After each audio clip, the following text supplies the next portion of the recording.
ஸ்ரீ குருப்யோ நமஹ. தெய்வத்தின் குரல் நான்காம் பகுதி 57வது தலைப்பு. உபாத்தியாயர் பெற்ற உயர்வு.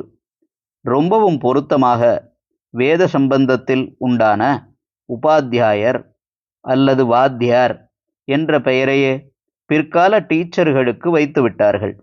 இந்த டீச்சர்கள் சம்பளத்துக்கு சொல்லிக் கொடுக்கிறவர்கள்தானே.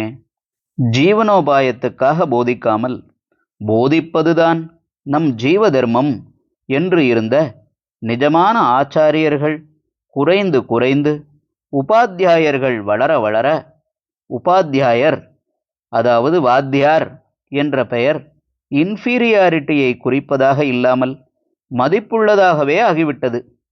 ஒரிஜினல் மீனிங் போய் வித்யை போதிக்கும் எவரும் உபாத்தியாயர் என்றாகிவிட்டது. ஆச்சாரியராக இருப்பவரை கூட உபாத்தியாயர் என்று குறிப்பிடுவதாக ஆகிவிட்டது. இதனால்தான் வேத போதனையே பரம்பரையாக செய்து வந்த பல வடக்கத்திக்காரர்கள் இன்ஃபீரியாரிட்டி எதுவும் இல்லாமல் தங்கள் பேரோடையே உபாத்தியாயா என்று சேர்த்து போட்டுக்கொள்கிறார்கள். வங்காளத்தில் முகர்ஜி, சட்டர்ஜி, பானர்ஜி என்று பலர் இருக்கிறார்கள் அல்லவா. இதையே இன்னும் விரித்து சுத்தமாக முகோபாத்தியாயா, சத்துரோபாத்தியாயா, வந்தியோபாத்தியாயா என்று போட்டுக்கொள்கிறவர்களும் இருக்கிறார்கள். முக உபாத்தியாயா என்பதில் முகம் என்றாலே வேதம், முகம் என்றால் சமஸ்கிருதத்தில் வாயையும் குறிக்கும் என்று தெரிந்திருக்கலாம்.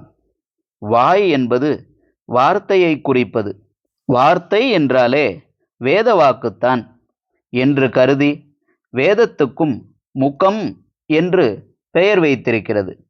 வேதத்தை கற்பிக்கும் உபாத்தியாயரே முக உபாத்தியாயாவான முகர்ஜி.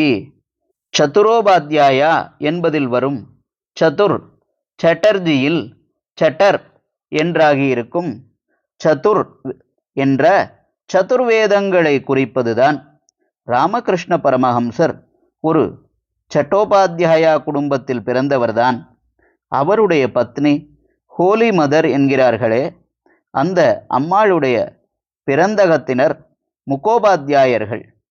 வந்திய உபாத்தியாயா என்றால் வணக்கத்துக்குரிய வாத்தியார் என்று அர்த்தம். வந்திய என்பது பந்திய என்று பெங்காலி வழக்கப்படி ஆகி அதுவும் மாறி மாறி கடைசியில் ஜி போட்டுக்கொண்டு பானர்ஜி என்று ஆகியிருக்கிறது. ஆக உபாத்தியாயர் என்பது ரெஸ்பெக்டபிள், மதிப்புக்குரிய வார்த்தையாகிவிட்டது. பிற்காலத்தில் பிரிட்டிஷ் ராஜ்யத்தில் கூட மகா பண்டிதர்களுக்கு மகாமகோபாத்தியாய என்று பெரிய கௌரவமாக பட்டம் கொடுத்தார்கள் அல்லவா.